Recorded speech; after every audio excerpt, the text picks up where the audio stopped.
Jemaat diundang berdiri dan kita akan memulai ibadah kita dengan menaikkan pujian Terbitlah Kini Sang Matahari.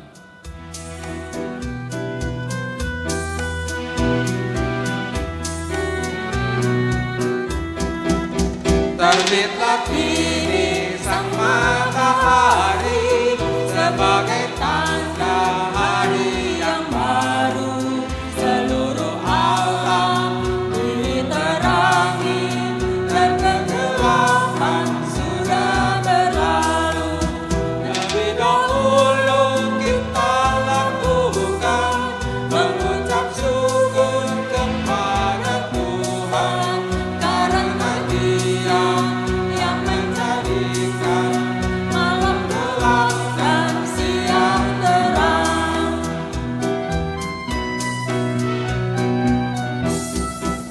Seluruh satwa riang bernyanyi menyambut pagi dengan ceria. Kita pun patut berterima kasih kepada Allah Maha Pencipta. Yang dahulu kita lakukan mengucap syukur kepada Tuhan karena Dia yang menjadikan malam gelap dan siang terang.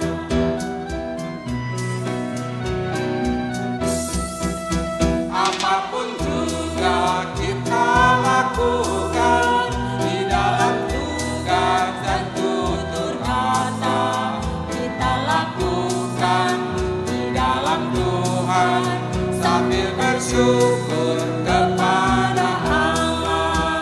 Lebih dahulu kita lakukan mengucap syukur kepada Tuhan karena Dia yang menjadikan malam gelap dan siang terang. Kebaktian ini berlangsung dalam nama Bapa, Anak, dan Roh Kudus.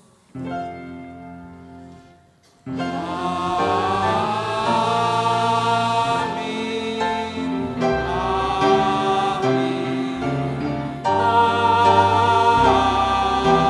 Amin. Kasih karunia dan damai sejahtera dari Allah, Bapa kita, dan dari Tuhan Yesus Kristus menyertai saudara sekalian.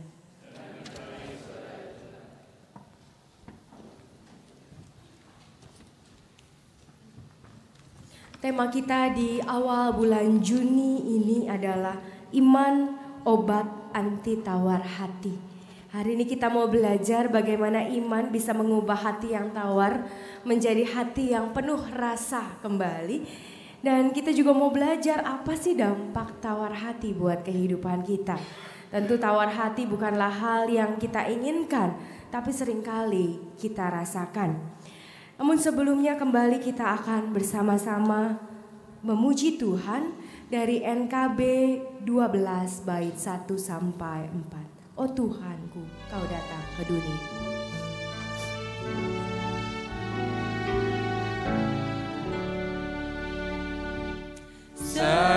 Setiamu Tuhanku tiada bertara, dikala suka di saat gelap.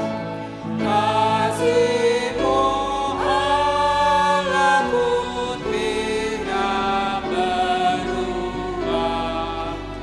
Kaulah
yang kuperlukan tetap Kau berikan, sehingga aku pun puas lelas.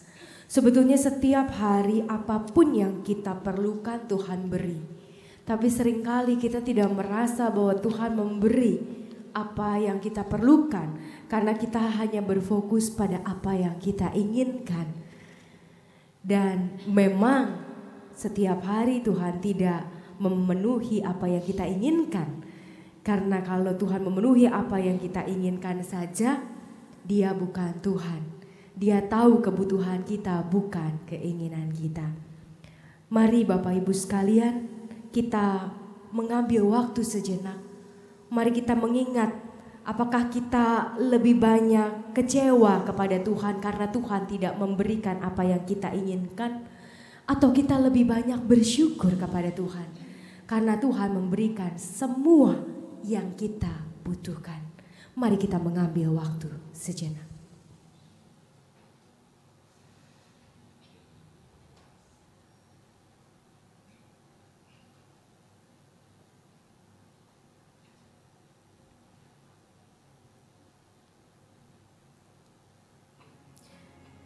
Ya Tuhan, ampunilah kami. Ampuni kami Tuhan ketika kami tidak mampu melihat karya Tuhan setiap hari. Dari pagi sejak kami membuka mata kami, sampai kami kembali tidur menutup mata kami. Kami seringkali lebih banyak mengeluh. Kami sulit untuk bersyukur. Kami sulit untuk merasakan kehadiran-Mu dan kesetiaan-Mu. Alih-alih kami lebih banyak menuding-Mu, karena Kau tidak memberikan segala sesuatu yang kami harapkan. Ampunilah kami Tuhan, ketika di saat suka kami melupakan-Mu, tapi di saat duka kami mengejar Engkau. Bahkan kami mengejar-Mu dengan kekecewaan dan kemarahan. Ampuni kami Tuhan, karena kami tidak mampu bersyukur setiap waktu, malah bersungut setiap waktu. Ampuni kami Tuhan, ketika kami tidak mampu merasakan damai yang Tuhan beri, mengucap syukur atas setiap pengampunan yang Tuhan beri. Malah kami membiarkan diri kami dikuasai kekhawatiran, ketakutan akan masa-masa yang mendatang, akan apa yang terjadi pada diri kami. Kami tidak mampu menaruh iman percaya kami kepada Tuhan.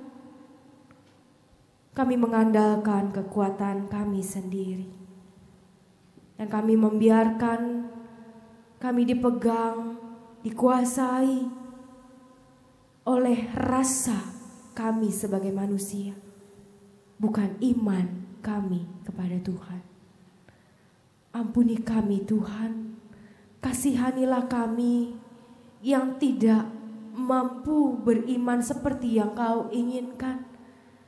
Ajarlah kami, tuntunlah kami, agar kami selalu ada pada iman yang benar, iman yang sejati menurut Tuhan sendiri.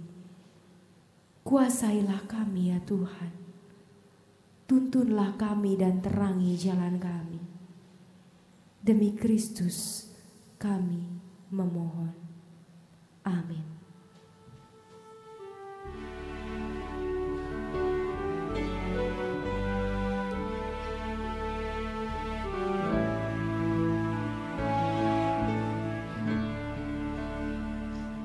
Oh Tuhanku, Kau datang ke dunia untuk menghapus dosa umat-Mu. Bagai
Kita akan bersama-sama mendengar berita anugerah yang terambil dari Mazmur 34, 5 dan 6. Aku telah mencari Tuhan, lalu Ia menjawab aku dan melepaskan aku dari segala kegentaranku.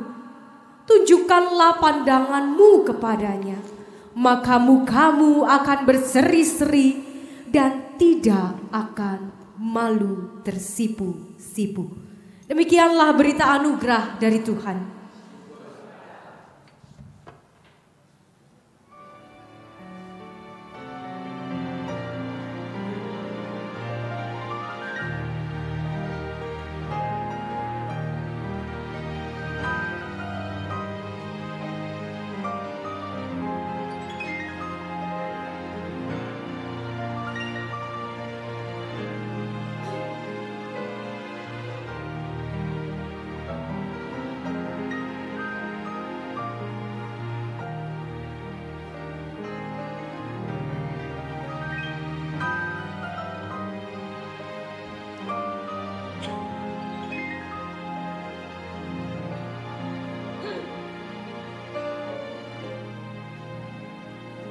Engkau milikku abadi.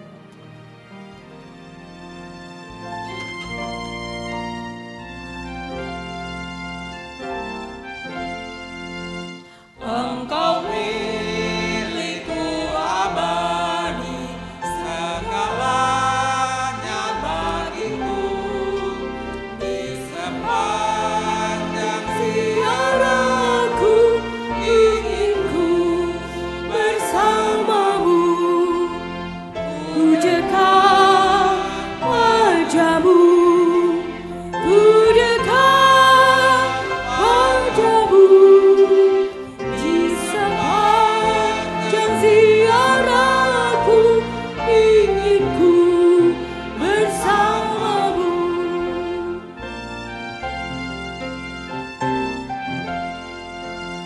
Bukan nikmat duniawi yang menjadi doaku. Ku senang bersusah payah asal Kau bersamaku. Ku dekat wajah-Mu, ku dekat wajah-Mu. Di senang bersusah payah asal Kau bersamaku.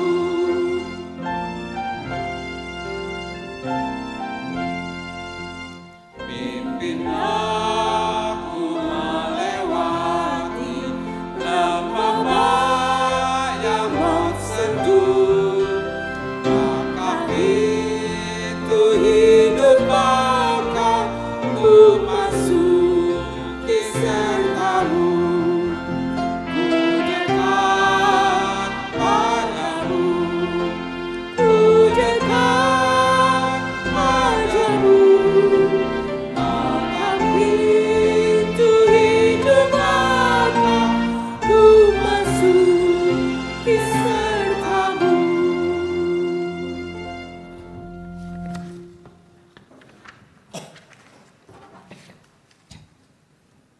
Mari kita berdoa.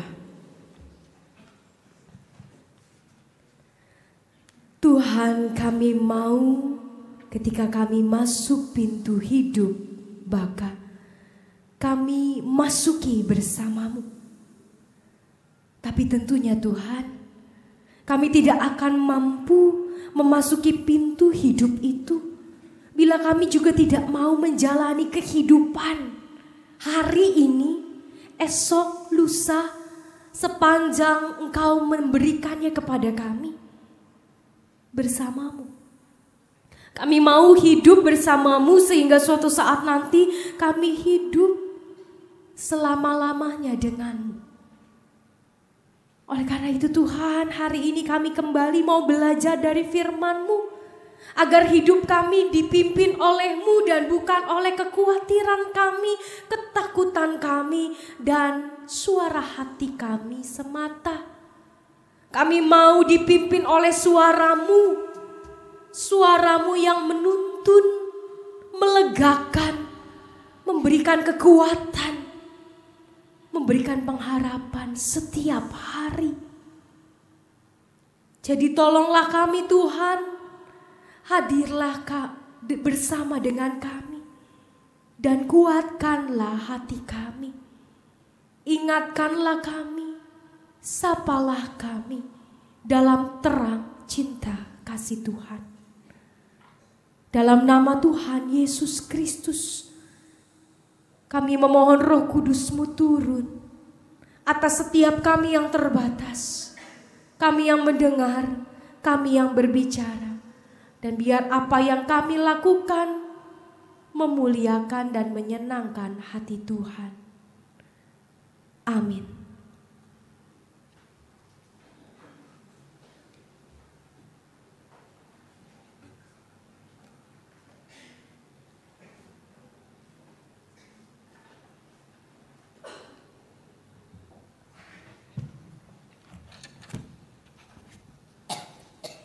Pembacaan pertama, kitab 1 Samuel 8 ayat 4 sampai 20. 1 Samuel 8 ayat 4 sampai 20. Sebab itu berkumpullah semua tua-tua Israel. Mereka datang kepada Samuel di Ramah dan berkata kepadanya, "Engkau sudah tua dan anak-anakmu tidak hidup seperti engkau.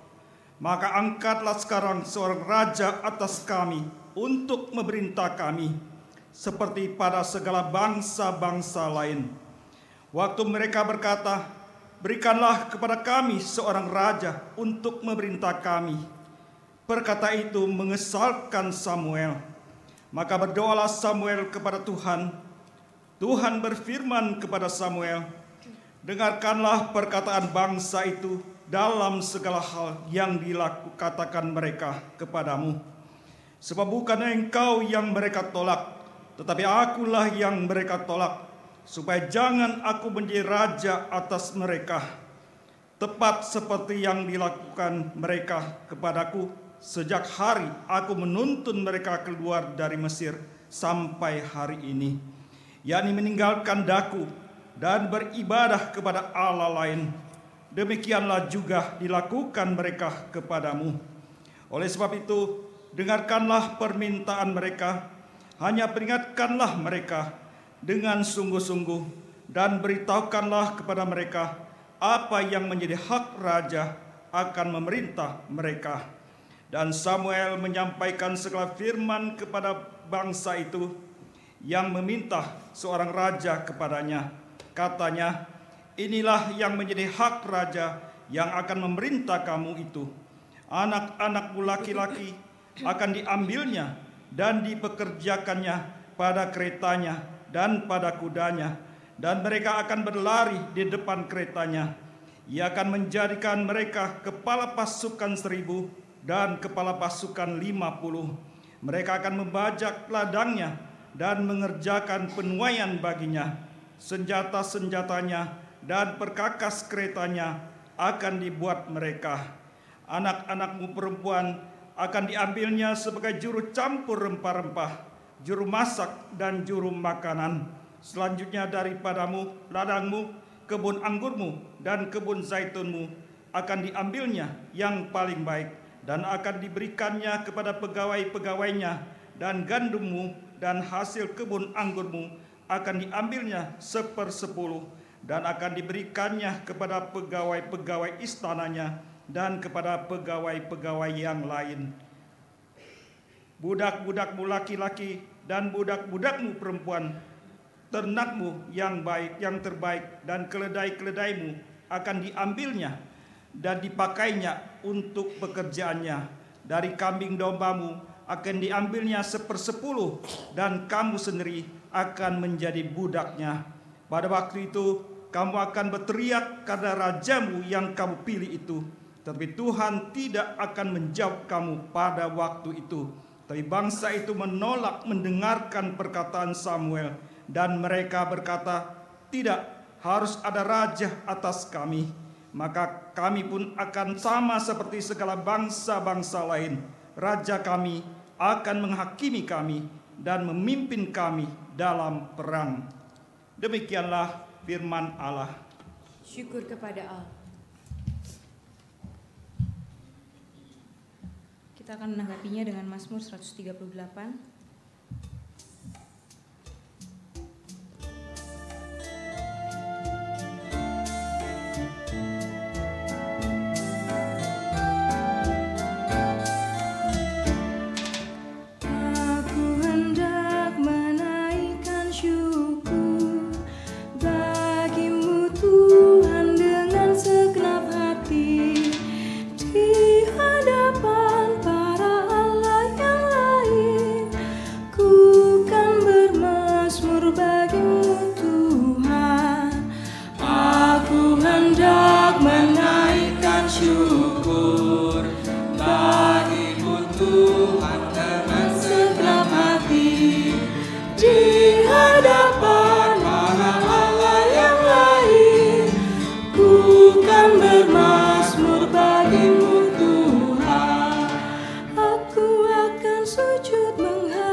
Tuhan akan menyelesaikannya bagiku.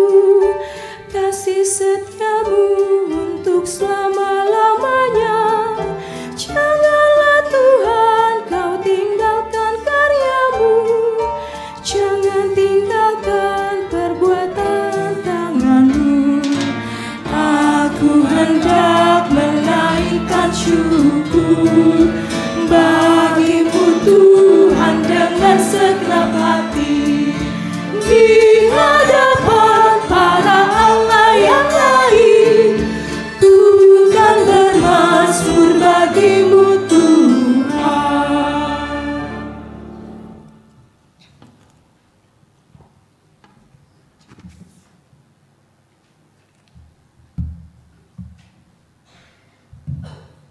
Bacaan dari 2 Korintus pasal 4 ayat 13 sampai dengan pasal 5 ayat 1. 2 Korintus pasal 4 ayat 13 sampai dengan pasal 5 ayat 1. Namun karena kami memiliki roh iman yang sama, seperti ada tertulis, aku percaya sebab itu aku berkata-kata.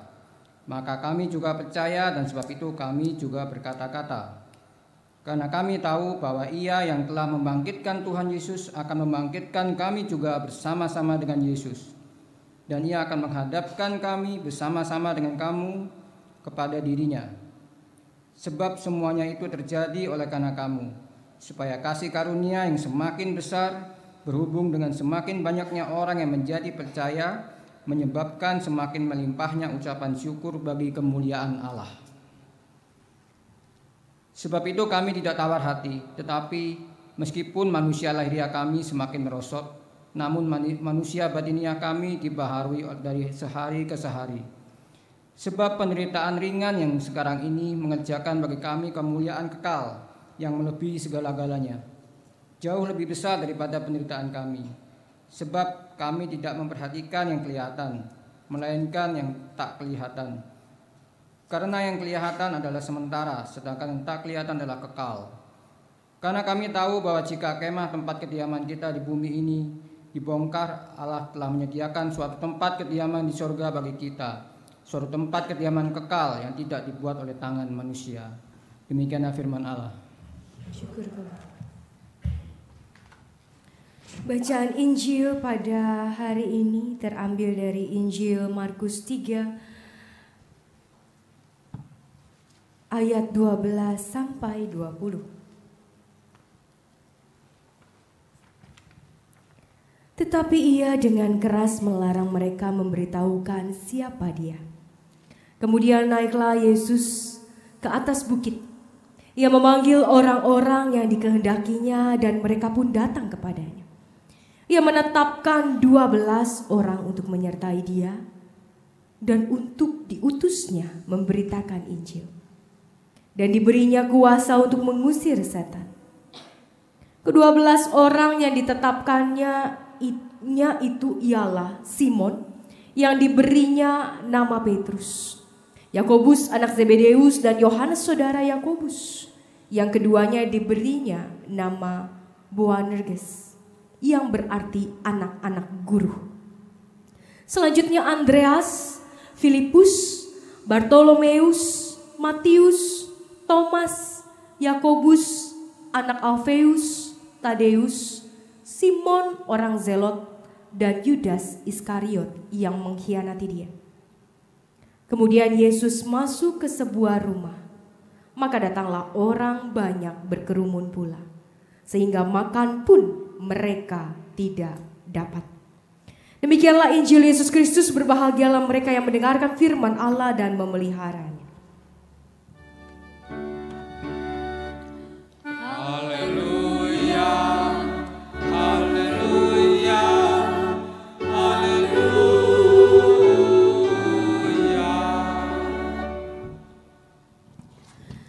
Bapak Ibu yang terkasih, hari ini tema kita adalah iman, obat, anti tawar hati. Tawar hati itu artinya apa sih? Ada yang tahu arti tawar hati? Enggak apatis, pesimis, apalagi yang belakangnya is gitu ya. Pesimis, apatis, apalagi? Hambar. Betul, hambar, nggak berasa apa-apa gitu ya. Kalau kayak sayur nggak pakai garam tuh hambar, nggak enak Bapak Ibu sekalian gitu ya. Apalagi Tidak ada rasa. Jadi kalau kita melihat kamus besar bahasa Indonesia, arti kata tawar saja artinya tidak ada rasa. Jadi tawar hati artinya kehilangan rasa. Rasa apa saja yang harus hilang? Kalau rasa takut dan khawatir mah puji Tuhan ya Bapak Ibu. Kalau rasa takut hilang, rasa khawatir hilang, rasa marah hilang, rasa pedih hilang, wah itu mah kita mau hidup pasti sukacita. Tapi yang dimaksud dengan tawar hati di sini justru rasa kasih hilang. Rasa gairah, semangat, sukacita, keberanian untuk menyatakan apa yang benar. Rasa percaya hilang. Dan itulah yang disebut sebagai tawar hati. Bahkan ketika kita tawar hatinya, maka tubuh kita pun merosot. Biasanya orang-orang yang tawar hati, misalnya kenapa saja sih orang bisa tawar hati? Pertama, karena orang itu dikecewakan oleh situasi.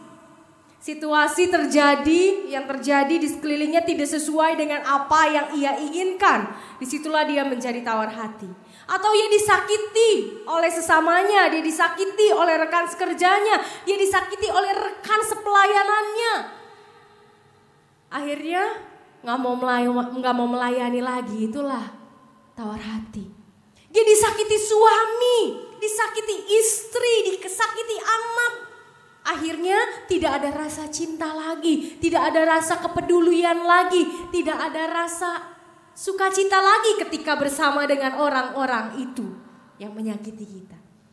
Putus cinta itu juga bisa membuat orang tawar hati, apalagi misalnya kalau putusnya berkali-kali. Itu pasti membuat orang tawar hati, sudah saya tidak mau jatuh cinta lagi. Karena ketika saya jatuh cinta lagi pasti saya sakit hati lagi.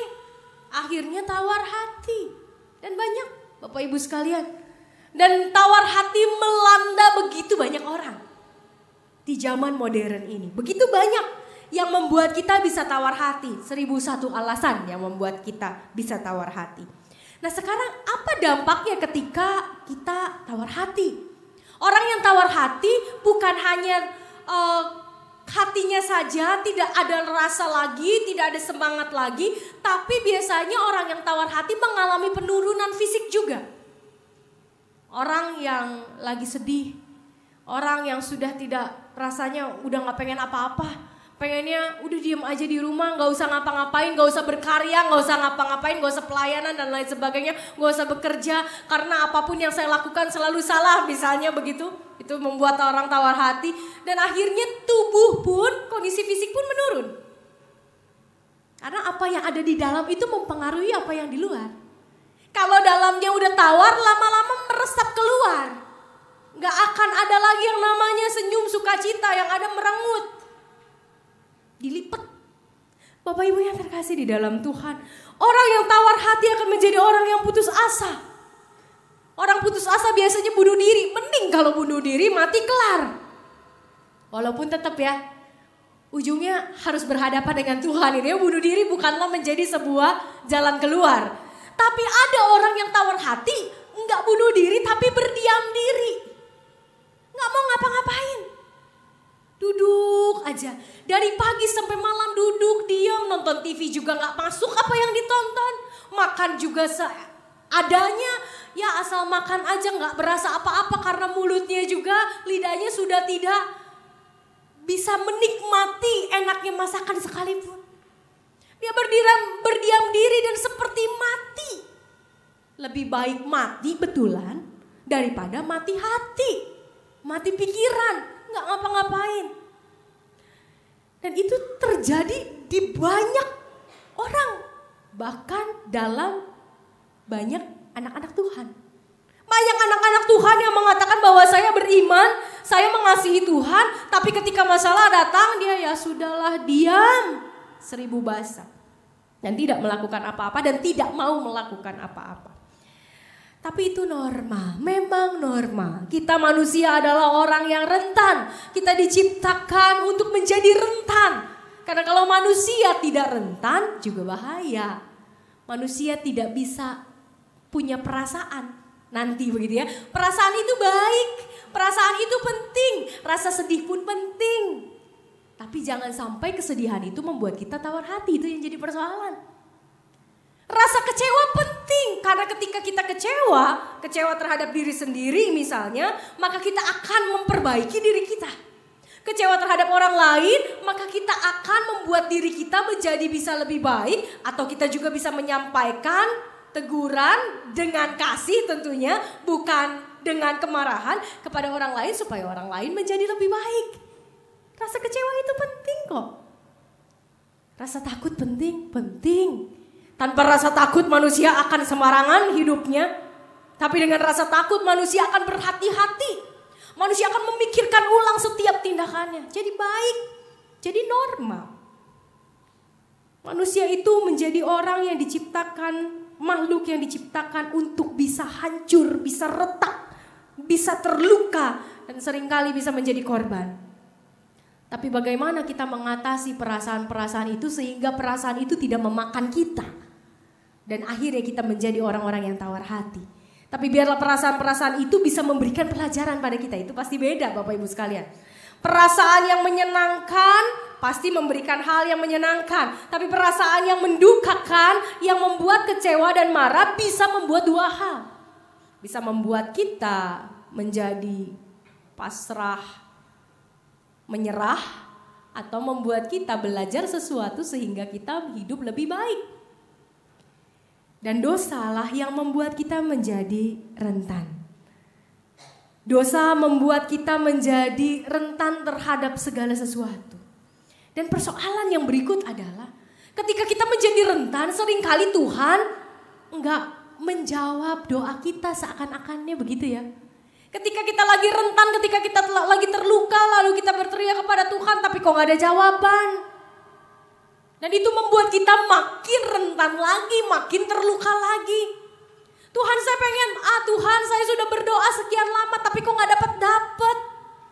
Karena Tuhan memang bukan seperti customer service Bapak Ibu sekalian.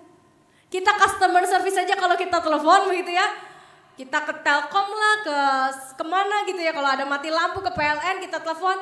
Maaf, line yang Anda hubungi sedang sibuk begitu ya. Nah hubungi kembali atau tunggu beberapa menit. Tapi pasti suatu saat diangkat begitu kan. Tapi Tuhan kadang-kadang waktunya tidak seperti yang kita inginkan. Waktunya Tuhan bukan waktu kita. Tuhan menjawab doa-doa kita tidak seperti yang kita inginkan. Karena Tuhan memang bukan seperti petugas panggilan darurat, UGD, atau pelayan di rumah makan, ataupun perawat di rumah sakit yang ketika kita pencet bel, dia langsung datang. Kadang-kadang perawat di rumah sakit aja gak begitu. Tuhan punya waktunya sendiri untuk membuktikan dan menyatakan keinginannya, kehendaknya. Tapi itulah yang membuat kita semakin rentan, itulah yang membuat kita semakin putus asa. Dan bahkan bagi orang Israel, kalau tadi kita membaca bersama-sama dari 1 Samuel, buat orang Israel, kekecewaan mereka yang membuat akhirnya mereka tawar hati, membuat mereka akhirnya tidak percaya bukan hanya kepada orang, kepada manusia, tapi kepada Tuhan. Coba kita perhatikan kembali bacaan kita. 1 Samuel 8 ayat 4 sampai 20. Di situ diceritakan orang Israel mencari raja. Mereka minta raja. Biar sebelum saat itu pemerintahan di Israel dipimpin oleh para hakim. Hakim-hakim yang luar biasa ya. Lalu kemudian sampai detik itu orang Israel baru minta raja. Kenapa? Karena ternyata hakim yang diangkat, kalau di ayat 3 dituliskan, mereka adalah hakim yang mengejar laba, mengejar keuntungan. Mereka adalah hakim yang mau menerima suap. Mereka adalah hakim yang memutarbalikkan keadilan, memutarbalikkan kebenaran. Siapakah mereka? Mereka adalah anak-anak Samuel. Samuel adalah hakim yang luar biasa. Hakim yang begitu taat. Hakim yang begitu luar biasa di dalam karyanya sebagai seorang hakim di tengah bangsa Israel, di tengah kelemahannya sebagai manusia. Tapi anak-anaknya tidak bisa seperti dia. Sama seperti dulu Imam Eli sebelum Samuel. Anak-anaknya juga melakukan hal-hal yang menyedihkan buat Tuhan. Menyakitkan buat Tuhan.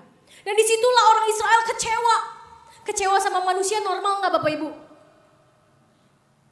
Kecewa sama suami, kecewa sama istri normal gak? Ya iyalah, memang manusia, suami kita, istri kita bukan orang yang sempurna, betul? Makanya kita bilang normal kalau kita kecewa. Tapi kembali tadi, bahwa kekecewaan perasaan itu bisa membuat kita belajar sesuatu dan membuat hidup kita jadi lebih baik dan orang lain menjadi lebih baik, atau membuat kita jadi betul-betul tidak mau apa-apa dan menjadi marah. Dan pada saat ini kalau Bapak Ibu sekalian memperhatikan bacaan kita, orang Israel jadi marah sama Tuhan. Pada saat itu pemerintahan Israel juga adalah pemerintahan yang teokrasi. Apa artinya teokrasi?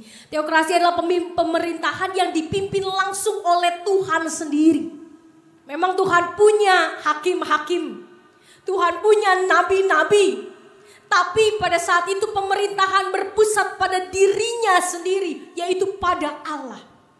Dan ketika bangsa Israel minta raja, dan padahal raja itu juga tetap manusia ya, tetap bisa mengecewakan, betul kan? Dan ketika kita melihat, membaca kitab raja-raja, kalau Bapak Ibu sekalian pernah membaca kitab raja-raja dari satu raja-raja sampai 2 raja-raja terakhir, kita akan melihat betapa raja-raja Israel sekalipun yang diangkat oleh Tuhan, yang diurapi oleh Tuhan, memang hanyalah manusia biasa. Mereka banyak sekali melakukan kesalahan. Tuhan hukum mereka tetap melakukan kesalahan. Dari satu kesalahan bertelur jadi sekian kesalahan. Banyak sekali. Bahkan raja besar seperti Salomo pun, memang Alkitab tidak menulis dan tidak pernah menulis apakah Salomo akhirnya bertobat atau tidak. Tidak pernah diceritakan. Tapi memang pada akhirnya Salomo dikubur bersama dengan para leluhurnya. Di situ bisa dikatakan bahwa Salomo akhirnya mengalami sebuah pertobatan. Itu sebuah tafsiran. Karena kalau seorang raja dianggap bersalah, dianggap sungguh buruk, mereka tidak akan dikuburkan bersama para leluhurnya. Tapi Salomo dikuburkan bersama leluhurnya. Jadi ada kemungkinan bahwa Salomo bertobat. Tapi itulah manusia. Israel mencari raja. Dan ketika Israel mau seorang raja, artinya apa? Artinya bangsa Israel meragukan Allah. Dan tanpa sadar, tawar hati membuat kita meragukan Allah. Tawar hati membuat kita tidak lagi beriman kepada Allah, tapi beriman pada banyak hal. Pada manusia, pada kekuatan-kekuatan manusia, pada kekuatan-kekuatan bahkan roh yang lain, bukan roh Allah. Dan banyak orang yang kemudian datang ke dukun untuk cari jalan keluar daripada ke Allah. Karena dia merasa bahwa dia sudah berdoa dan tidak dapat jalan keluar. Carilah dukun, carilah pesugihan dan lain sebagainya.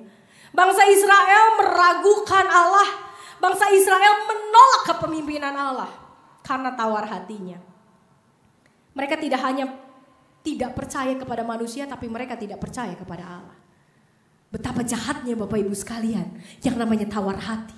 Tawar hati tidak hanya bisa membuat kita lesu, putus asa, lemas, tapi kita juga bisa dibuat menjadi orang-orang yang memberontak kepada Allah karena tawar hati kita. Jadi hati-hatilah Bapak Ibu sekalian, jangan sampai kita tawar hati. Sekarang bagaimana mengatasinya? Kita belajar dari Paulus di suratnya di 2 Korintus 4 ayat 13 sampai 5 ayat 1. Paulus menceritakan kepada jemaat di Korintus bagaimana dia itu seharusnya mengalami tawar hati yang setawar-tawarnya, gitu ya. Coba kalau Bapak Ibu sekalian perhatikan sebetulnya isi surat yang tadi kita baca itu banyak keluhan Paulus, banyak penderitaan Paulus. Dia mengatakan bahwa dia diperlakukan tidak adil, dia mengalami kesukaran, dia mengalami penderitaan, dia mengalami juga nanti kematian. Bahkan kematian semangat mungkin sempat juga dialami oleh Paulus. Begitu juga kalau kita melihat surat-surat Paulus bahwa dia juga mengalami sakit penyakit yang tidak menyenangkan, yang memalukan. Dia punya kelemahan-kelemahan fisik, dia punya kelemahan-kelemahan yang membuat dia tidak nyaman. Dan Paulus bisa saja menjadi orang yang tawar hati. Saya nggak mau lagi melayani Tuhan. Kalau Bapak Ibu sekalian kemarin ikut serta di dalam doa Pentakosta, kita membahas di dalam salah satu dari 10 hari doa adalah doa Paulus. Ketika Paulus mengatakan, Tuhan kalau bisa utusan iblis ini lalu daripadaku, sama seperti ketika Yesus mengatakan, Tuhan kalau bisa cawan ini lalu daripadaku gitu ya. Kalau bisa utusan iblis ini dicabut daripadaku, duri dalam daging ini dicabut daripadaku karena tidak menyenangkan. Tapi apa jawab Tuhan? Tuhan menjawab, cukuplah kasih karuniaku. Aduh capek ya Bapak Ibu sekalian. Paulus itu mengungkapkan, kalau bahkan di doanya itu dimengungkapkan 3 kali. 3 kali itu di dalam budaya tradisi Yahudi artinya infinity. Tidak berbatas, makanya kita punya Allah juga Allah Trinitas. Yang artinya bukan sekedar 3, tapi Allah kita adalah Allah yang tidak terbatas. Dan itu juga yang dilakukan Paulus. Paulus berdoa. Tapi begitu dengar jawab Tuhan, kalau dengar jawab Tuhan, oke, saya cabut kamu punya duri. Oh pasti enak sekali begitu. Tuhan saya pengen A, oke, ini saya kasih A. Tuhan saya pengen B, oke, saya kasih B. Tapi ketika Paulus, Tuhan tolong cabut, sakit, tidak menyenangkan. Tuhan bilang, cukup kasih karuniaku bagimu. Karena di dalam kelemahanmu, kuasaku sempurna. Sakit sebetulnya. Udah doa berkali-kali. Dengan penuh kesungguhan. Tapi jawaban Tuhan, cukup kasih karuniaku kepadamu. Itu bisa buat Paulus tawar hati sama Tuhan. Saya sudah melayani luar biasa. Saya sudah melayani, sudah membuat banyak orang tobat. Saya sudah melakukan banyak mukjizat. Saya sudah mengajar luar biasa. Tapi kok minta dicabut aja kagak mau Tuhan. Saya gak mau melayani lagi, mutung. Bisa aja. Paulus mengalami lebih banyak penderitaan daripada yang pernah dialami oleh manusia. Kecuali Yesus tentunya. Yesus sampai saat ini pun masih menderita ya sebenarnya ya. Karena melihat anak-anaknya yang dikasihinya seringkali tidak melakukan apa yang dia inginkan. Tapi Paulus juga merupakan salah satu rasul yang mengalami begitu banyak penderitaan, penolakan, siksaan, keluar masuk penjara, dan itu dialami oleh Paulus. Dan dia keluar masuk penjara bukan karena kesalahannya Bapak Ibu sekalian. Dia keluar masuk penjara, dia mengalami tekanan, dia mengalami siksaan, dia mengalami kesulitan-kesulitan. Karena siapa? Karena Kristus. Bukan karena kesalahannya. Kalau kita masuk penjara karena kita salah, normal. Tapi ketika kita masuk penjara, disiksa, ditolak, digebukin, dipukulin. Karena bukan hanya Yesus yang dipukulin. Paulus mengalami luka-luka Kristus dan itu menjadi kesaksian Paulus sendiri. Bahwa di seluruh tubuhnya terdapat luka-luka Kristus. Artinya dia mengalami siksaan yang kurang lebih mirip dengan apa yang Kristus alami. Dan itu bisa membuat dia tawar hati. Tapi Paulus tidak. Paulus tidak tawar hati. Kenapa? Karena dia berfokus pada apa yang tidak kelihatan. Dia katakan di dalam Korintus. Iman membuat dia dapat melihat apa yang tidak kelihatan. Bukan apa yang kelihatan di depan mata. Kalau dia melihat tubuhnya yang luka-luka, dia melihat tangannya yang dibelenggu, dia melihat mukanya yang semakin tua, semakin lusuh, dia melihat jemaat yang dikasihinya melakukan apa yang tidak Tuhan inginkan, sudah diajar, sudah disuratin, tetap begitu ya, hancur hatinya. Tapi dia melihat bahwa pekerjaannya tidak pernah jadi sia-sia ketika dia mengerjakannya dalam Tuhan. Kelihatankah? Belum kelihatan Bapak Ibu sekalian. Pada saat itu Paulus belum bisa melihat hasil pekerjaannya. Pada saat itu Paulus belum bisa melihat hasil tulisannya. Bagaimana tulisan itu mengubah orang-orang yang membacanya. Dan sampai saat ini kita masih membaca tulisan-tulisan Paulus. Paulus tidak bisa melihat apa yang kita baca hari ini. Mungkin dia melihat tapi melihat dari surga bersama dengan Tuhan. Tapi dia tidak pernah membayangkan apa jadinya tulisan-tulisan dia. Dia hanya menulis dengan maksud bukan untuk menjadi tenar. Dia menulis untuk membangun iman jemaat. Dia menulis untuk menguatkan jemaat. Dan dia tidak bisa melihat dampaknya.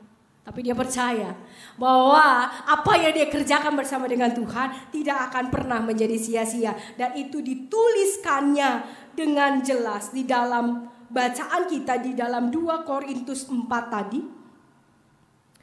2 Korintus 4, saya akan membacakannya ayat 13 dan 14. Namun karena kami memiliki roh iman yang sama seperti ada tertulis, aku percaya sebab itu aku berkata-kata, maka kami juga percaya sebab itu kami juga berkata-kata. Karena kami tahu bahwa Ia yang telah membangkitkan Tuhan Yesus akan membangkitkan kami juga bersama-sama dengan Yesus, dan Ia akan menghadapkan kami bersama-sama dengan kamu kepada dirinya. Sebab itu kami tidak tawar hati. Ayat 16. Tetapi meskipun manusia lahiriah kami semakin merosot, namun manusia batiniah kami diperbaharui dari sehari ke sehari. Yang dia lihat adalah kemuliaan kekal. Yang dia lihat adalah pekerjaannya tidak sia-sia, karena suatu saat nanti Tuhan akan menjemputnya dengan tangan yang terbuka lalu mengatakan, Paulus, sungguh baik apa yang kau lakukan. Seperti yang selalu Tuhan tuliskan di dalam Injil-Injil tentang pelayan-pelayannya gitu ya. Sungguh baik apa yang kau lakukan, hambaku yang baik dan setia. Paulus melihat jauh. Iman membuatnya dapat melihat apa yang tidak kelihatan sekarang. Yaitu kemuliaan kekal bersama dengan Bapa. Yaitu sambutan Tuhan dengan tangan yang terbuka. Mungkin kita juga perlu membayangkan itu. Ketika kita mulai putus asa, ketika kita mulai marah, ketika kita mulai kecewa, ketika kita mulai benci terhadap hidup, maka bayangkanlah suatu saat nanti Tuhan akan menyambut kita dengan tangan terbuka dan well done, anak-anakku. Sungguh baik perbuatanmu, sungguh baik kau bertahan, sungguh baik kau bertahan, sungguh baik kau setia, sungguh baik kau sungguh tekun. Dan kini sudah saatnya kau beristirahat dengan tenang. Ketika kita mulai merasa tidak nyaman dengan situasi, dengan perlakuan orang lain terhadap kita, dengan kondisi, dengan apapun yang membuat kita kecewa dan tawar hati, bayangkan Bapak Ibu sekalian, betapa Yesus dengan mata yang lembut, dengan senyum yang sungguh-sungguh hangat, sungguh penuh kasih, dan tangan yang ada bekas pakunya merangkul kita. Jangan berhenti beriman dan jangan berhenti melakukan segala sesuatu sebagai bukti iman kita pada Kristus. Disitulah iman membuat kita bertahan.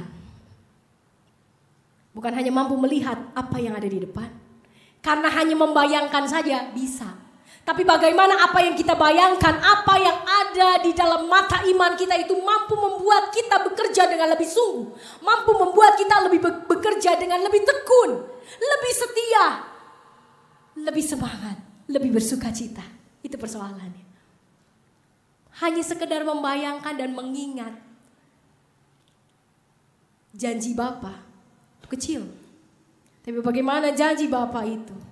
Apa yang belum nampak sekarang mampu mendorong kita untuk mengerjakan terus pekerjaan-pekerjaan yang Tuhan inginkan untuk kita kerjakan tanpa menjadi tawar hati. Karena bekerja bersama dengan Tuhan bukanlah pekerjaan mudah. Bekerja bersama dengan Tuhan bukanlah pekerjaan yang gampang. Bekerja bersama dengan Tuhan bukanlah pekerjaan yang menyenangkan, nyaman, senang-senang saja, tidak. Pekerjaan Tuhan seringkali pekerjaan yang berat, pekerjaan yang melelahkan, yang menguras bukan hanya tenaga, tapi hati, pikiran, iman, kasihnya dikuras Bapak Ibu sekalian. Dan kalau kita tidak terus mengingat, tidak terus beriman akan apa yang ada di sana, kita akan kehabisan kasih, kita akan kehabisan energi untuk bisa melayani terus menerus. Melayani bukan soal di gereja. Melayani adalah ketika Bapak Ibu sekalian ada di rumah. Tidur di sebelah suami, tidur di sebelah istri. Memasak untuk keluarga, bekerja, membersihkan rumah, berkomunikasi, berrelasi dengan anak-anak saudara. berelasi dengan kasih, bertanya dengan kasih, bertanya dengan lembut. Itulah pelayanan. Dan seringkali kalau kita orang tua, kalau nanya sepatah kata dijawab banyak sama anak gitu ya, atau jawab anak ketus, langsung tawar hati, langsung sakit hati. Tapi itulah bentuk pelayanan ya. Jawaban anak-anak kita bisa membuat kita patah hati. Jawaban suami kita bisa membuat kita patah hati. Jawaban istri kita bisa membuat kita patah hati. Tapi kalau kita fokus terus pada Tuhan, fokus akan apa yang Tuhan sediakan buat kita. Terima kasih kau telah bertahan seperti aku bertahan, kata Kristus pada kita. Maka kita akan terus bisa melewati setiap sakit-sakit itu tanpa menjadi tawar hati. Selamat menikmati iman yang sudah Tuhan berikan. Selamat terus melayani dan membuktikan iman kita kepada Kristus. Dan atasilah tawar hati setiap hari. Tuhan Yesus memberkati.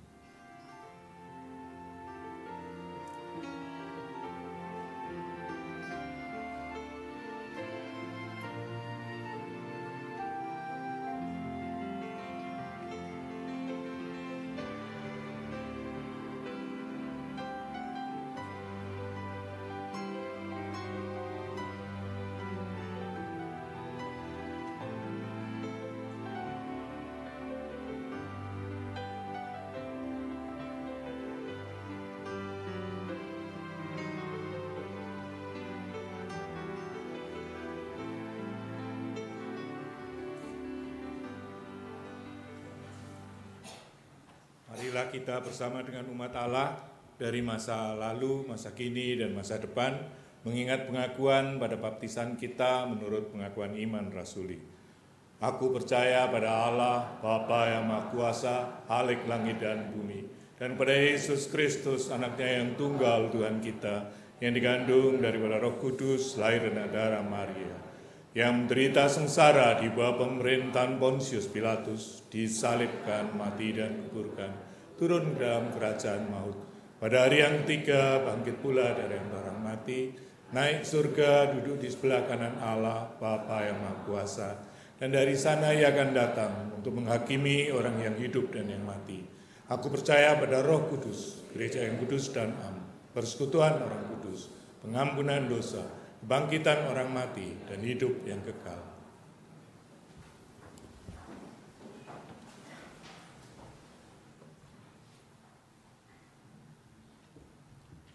Mari kita berdoa. Tuhan, kami mengucap syukur bahwa iman bukanlah hasil usaha kami, tapi pemberian Tuhan. Tuhan sudah memberikan kepada kami sebuah modal agar kami bisa bertahan dalam hidup. Agar kami bisa mengobati hati kami yang seringkali dibuat tawar oleh hidup. Kami bisa bangkit dari ketawaran hati kami. Agar kami sungguh-sungguh memiliki hati yang penuh dengan kasih, penuh dengan rasa bagi orang-orang di sekeliling kami. Iman itulah yang membuat kami bertahan tanpa menjadi lesu dan lemah. Iman itulah juga yang membuat kami mencapai kemenangan seperti kemenangan yang telah Engkau raih di dalam kebangkitan-Mu. Tuhan, hari ini kami mau berdoa Tuhan buat setiap saudara-saudara kami yang sedang mengalami pergumulan hidup, yang sedang tawar hatinya, sedang luka batinnya. Tuhan, tolong mereka agar mereka tidak kehilangan iman, tapi justru di tengah masa-masa sukar, masa-masa yang tidak mudah ini, mereka semakin melihat bahwa Allah baik. Tuhan itu baik. Baik bagi mereka. Baik bagi keluarga mereka. Baik bagi semua orang yang mengasihi-Mu.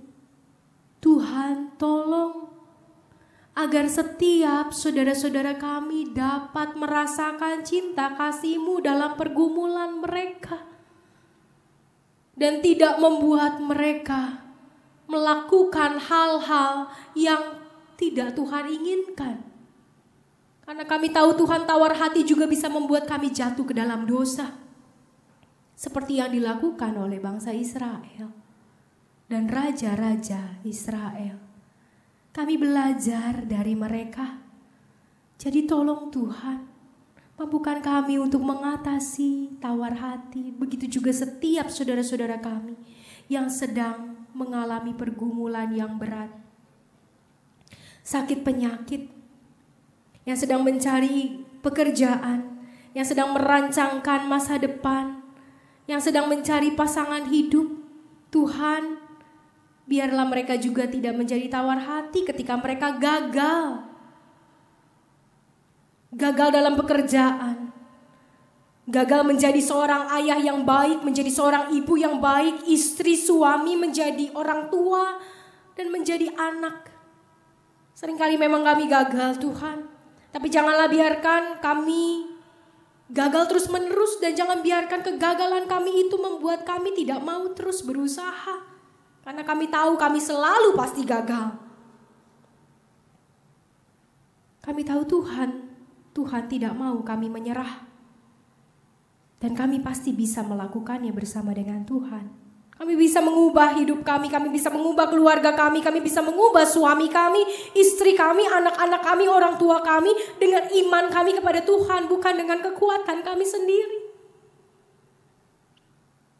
Jadi tolonglah kami ya Tuhan. Kami juga berdoa Tuhan untuk saudara-saudara kami yang sedang sakit. Secara khusus kami berdoa untuk Ibu Wawah. Kami berdoa juga untuk Ibu Rika,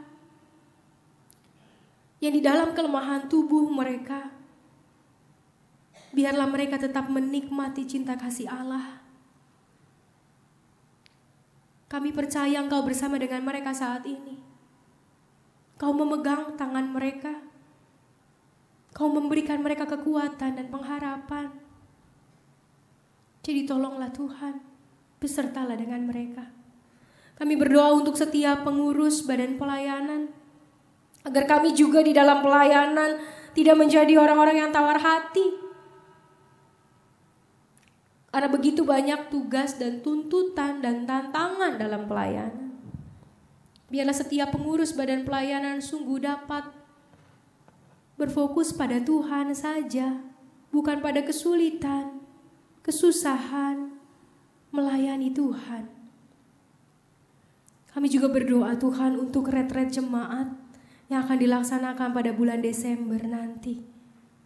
Tuhan, Kau berkati setiap panitia, agar setiap panitia dapat merancangkan sesuai dengan rancangan-Mu. Dan setiap kami yang nanti akan ikut serta di dalam retret jemaat sungguh mendapatkan perjumpaan yang berharga bersama dengan Tuhan. Keluarga kami dipulihkan, hati kami dipulihkan. Dan kami bisa menjadi keluarga yang lebih baik, menjadi pribadi yang lebih baik. Kami berdoa Tuhan untuk bangsa dan negara kami, untuk para pemimpin kami, untuk presiden, wakil presiden, para menteri, gubernur. Siapapun mereka Tuhan yang berada di dalam kepemimpinan bangsa kami, kota kami berdoa untuk setiap mereka. Jangan biarkan Tuhan tekanan membuat mereka tawar hati kepada bangsa kami, kepada janji mereka yang mereka telah ucapkan ketika mereka dilantik. Biarlah tekanan-tekanan itu ada untuk membuat mereka semakin dekat kepada Tuhan, semakin beriman, semakin berharap, dan semakin tunduk di bawah tangan Tuhan yang kuat. Hingga suatu saat Tuhanlah yang mengangkat mereka, Tuhanlah yang akan memunculkan kebenaran mereka.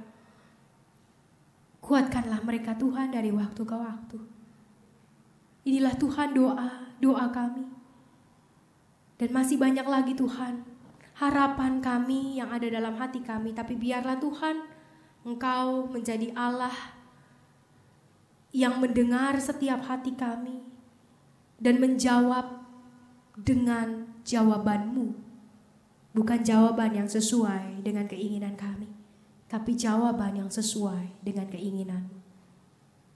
Karena keinginan-Mu, kehendak-Mu, jalan-Mu lah yang terbaik. Demi Kristus, kami berdoa, kami memohon, kami bersyukur. Bapa kami yang ada di sorga, dikuduskanlah nama-Mu, datanglah kerajaan-Mu, jadilah kehendak-Mu di bumi seperti di sorga. Beri kami hari ini makanan yang secukupnya, ampuni salah kami seperti kami ampuni yang bersalah pada kami. Jangan bawa kami dalam pencobaan, melainkan lepaskan kami dari yang jahat. Sebab Kau-Lah yang punya kerajaan dan kuasa dan kemuliaan sampai selama-lamanya. Amin. Amin.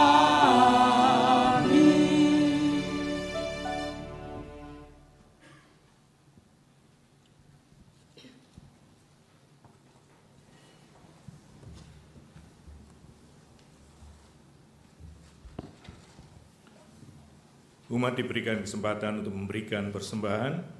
Nats persembahan diambil dari Mazmur 107, bait 21-22. Biarlah mereka bersyukur kepada Tuhan karena kasih setianya, karena perbuatan-perbuatannya yang ajaib terhadap anak-anak manusia.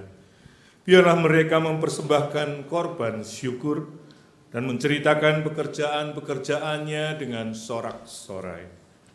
Mari kita nyanyikan Ku Beroleh Berkat NKB 196 bait pertama dan kedua.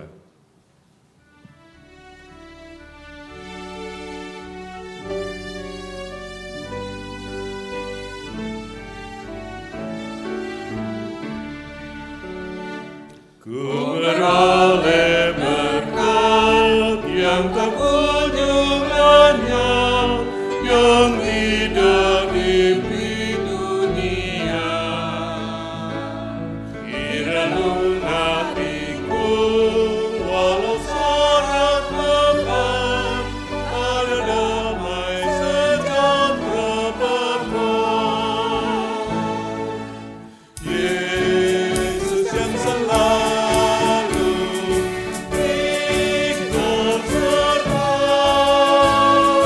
Dia di dalamku, ku dalamnya.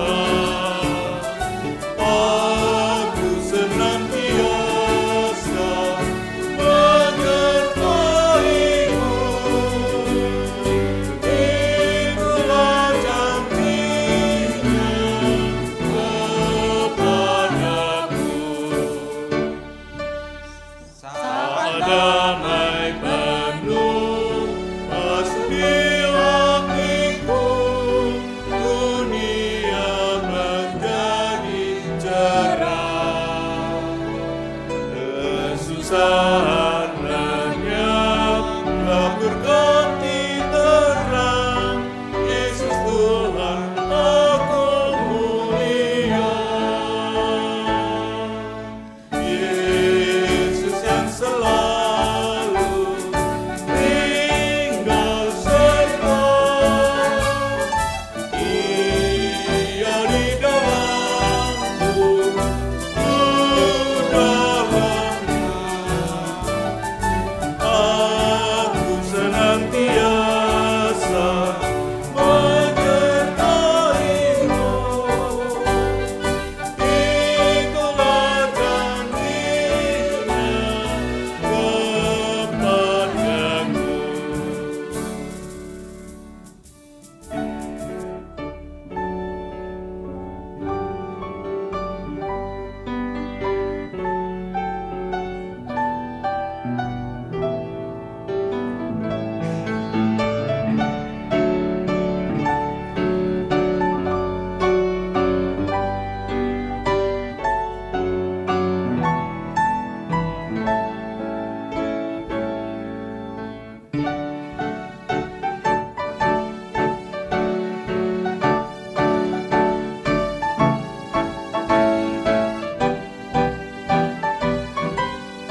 Puji syukur ya Tuhan, dan terima kasih atas segala berkat yang telah Tuhan berikan di dalam kehidupan kami hari lepas ke sehari. Terima kasih untuk kesempatan kami memberikan persembahan ini. Kiranya Engkau layakkan kami, Engkau mau kuduskan persembahan ini. Engkau mau berkati ya Tuhan, dan Engkau mau pakai orang-orang yang akan mengelolanya dengan penuh hikmat dan bijaksana. Di dalam nama Tuhan Yesus Kristus, kami berdoa dan kami mengucap syukur. Amin. Mari kita menyanyikan nyanyian tekad kita dari NKB 180 bait pertama sampai keempat. Bukanlah ku tetapi hanya Kristus.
Bait kedua perempuan saja.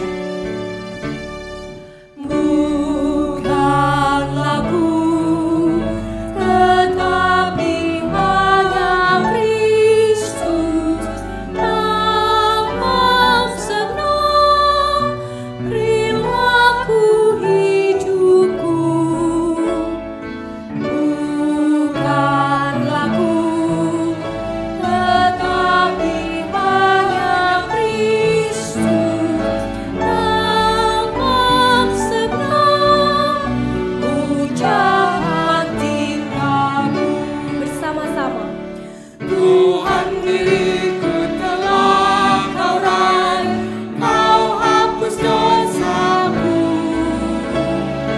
Tiada yang lebih berkenan, Kau hidup dalamku. Bait tiga pria saja. Bukanlah ku tetapi hanya Kristus, memberi gemar kepada yang sendu. Bukanlah ku tetapi hanya Kristus yang bergelar gembira menggeluh. Bersama-sama. Tuhan, diriku telah Kau raih, Kau hapus dosaku. Tiada yang lebih berkenan, Kau hidup dalamku. Bait keempat bersama-sama. Bukanlah ku tetapi hanya Kristus yang merenggut beban hidup berat. Bukanlah ku tetapi hanya Kristus yang mengenal terburuk tak pernah. Tuhan, diriku telah Kau raih, Kau hapus dosaku. Tiada yang lebih berkenan, Kau hidup dalamku. Bapak Ibu yang terkasih, bukan hanya Paulus, para rasul dan kita yang bisa mengalami tawar hati. Kristus juga sebetulnya bisa mengalami tawar hati. Kalau tadi kita membaca bagaimana dia memilih para muridnya, tapi toh muridnya bukanlah murid-murid sempurna. Murid yang memperebutkan kekuasaan, murid yang mengkhianati dia, murid yang mengecewakan dia, yang lari kocar-kacir ketika justru ia membutuhkan pertolongan. Dia bisa tawar hati, tapi dia memilih untuk tetap tegar. Dia memilih untuk tetap mengasihi para muridnya itu dan menyelesaikan tugas tanggung jawabnya sampai akhir. Begitu jugalah yang Tuhan inginkan dari setiap kita. Mari selesaikan setiap tugas dan tanggung jawab kita. Jangan menjadi tawar hati, tapi gunakanlah iman untuk menjadi obat penawar tawar hati. Arahkanlah hatimu kepada Tuhan. Jadilah saksi Kristus. Terpujilah Tuhan. Pergilah dengan sejahtera dan terimalah berkat Tuhan. Tuhan memberkati engkau dan melindungi engkau. Tuhan menyinari engkau dengan wajah-Nya dan memberi engkau kasih karunia. Tuhan menghadapkan wajah-Nya kepadamu dan memberi engkau damai sejahtera. Amin.